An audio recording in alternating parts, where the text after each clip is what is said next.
Okay, first we start Shader Forge and create a new shader. Create a UV coordinates node. We need a time node for the texture offset and a slider to control the speed.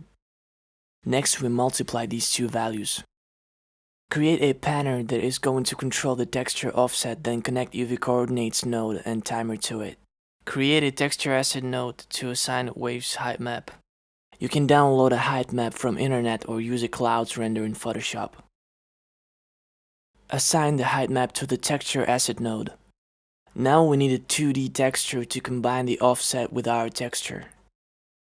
Create a normal direction node and a slider that will control the texture brightness, which will define the vertex offset.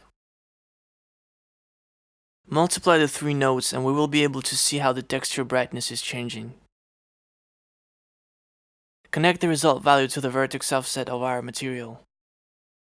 Now the brightness of the texture defines the height of the vertices. Multiply the texture 2D node and the color, then connect the multiply node to diffuse. Also, you can connect the texture 2D to emission for a contrast effect. Now compile the result shader. Right now the speed value is 0, so the waves are not moving. Let's change the value and look at the result. For smoother waves, we need a plane with a larger amount of vertices. There's too small amount of vertices on a standard Unity plane, so let's create our own plane.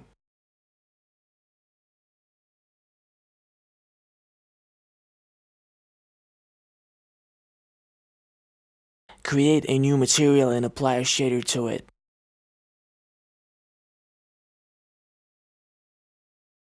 Assign the material to our plane.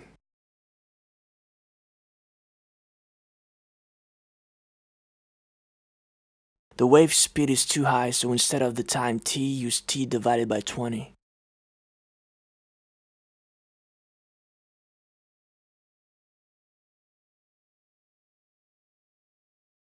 To control wave's brightness, create a slider and multiply it with texture 2D.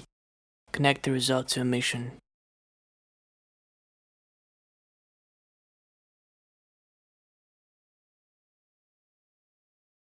In the end, we get simple waves where we can control speed, density, altitude, and brightness.